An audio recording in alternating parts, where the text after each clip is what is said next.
Ilan pang hinihinalang Chinese spy ang hawak ngayon ng mga otoridad. Nasa kote ang sospek habang tinitiktikan daw ang mga barko ng Philippine Navy at ng Coast Guard sa Palawan.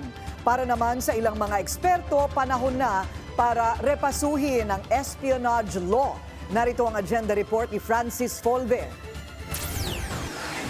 Outdated na ang umiiral na espionage law sa bansa. Isa ito sa mga tinalakay sa Utak Forum ng political scientist at podcaster na si Richard Heydarian. Ayon kay former Supreme Court Justice Antonio Carpio, napag-iwanan na ang Pilipinas ng Estados Unidos at Europa sa espionage law. Ang umiiral na batas kasi sa espionage sa bansa ngayon ay batay pa sa Commonwealth Act 616 noong June 4, 1941. We need to update our criminal laws.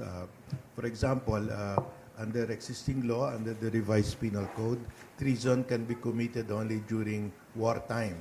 So, Filipino who does this help the Chinese gather information vital for our national security cannot be prosecuted for treason.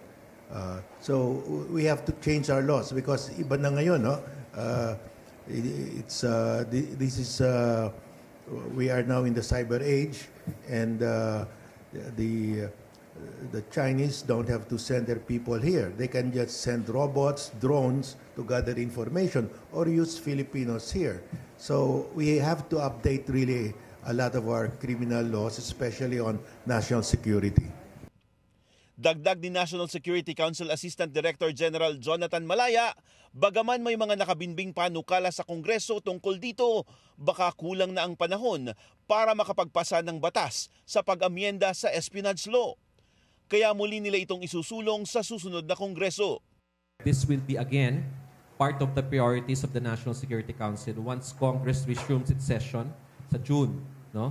So if this Congress, our focus was on the passage of the Maritime Zones Law and Archipelagic Sea Lanes. Next year, ang ipupush namin is the amendments to the Espionage Act and the Foreign Malign Influence Act. No? Two very important pieces of legislation. Partikular na isusulong na maamyendahan ay pwedeng ituring na krimen even in times of peace. Masasaklaw na rin ito ang nationality, Pinoy man o dayuhan.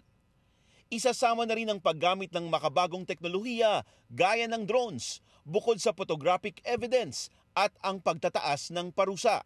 10,000 piso lang kasi ang multa sa umiiral na Commonwealth Law sa ngayon. Lahat ng ito, no, these amendments are clearly very needed given the fact that we are slowly uncovering a lot of intelligence operations being done by foreign states or foreign powers in the Philippines. And by doing so, we will be able to complete our defense system against them because we really need good legal foundations to be able to proceed forward. Sinabi rin ni Malaya na may iba pang hawak ang mga otoridad na hinihinalang Chinese spy na nahuling nagmamanman sa mga barko ng Navy at Coast Guard sa Palawan. Tuloy naman ang investigasyon sa naunang nahuling si Deng Yuangjing. Ayon sa NSC, matibay ang ebidensyang hawak ng otoridad laban sa kanya. Tinitingnan natin to how it connects to our geopolitical tensions that we're facing, no? Pati itong mga drones that were recovered in our seas, lahat yan, no? Over and above that, marami pang iba't ibang mga pangyayari. Ang masasabi lang namin in reaction of course to what the Chinese embassy and the Chinese government said in Beijing is that this individual will have his day in court. Kaya nga natin final yung kaso, di ba? We filed the necessary cases for violation of the Espionage Act and the cybercrime law, and he will have his opportunity. But insofar as the government is concerned, we have a very solid case.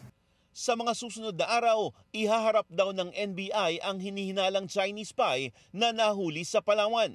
Marami tayong mga nahuhuli at marami pa tayong mahuhuli sa mga susunod na araw. So abagan po yan ng ating mga kababayan. Para sa agenda, Francis Folve, Billionario News Channel.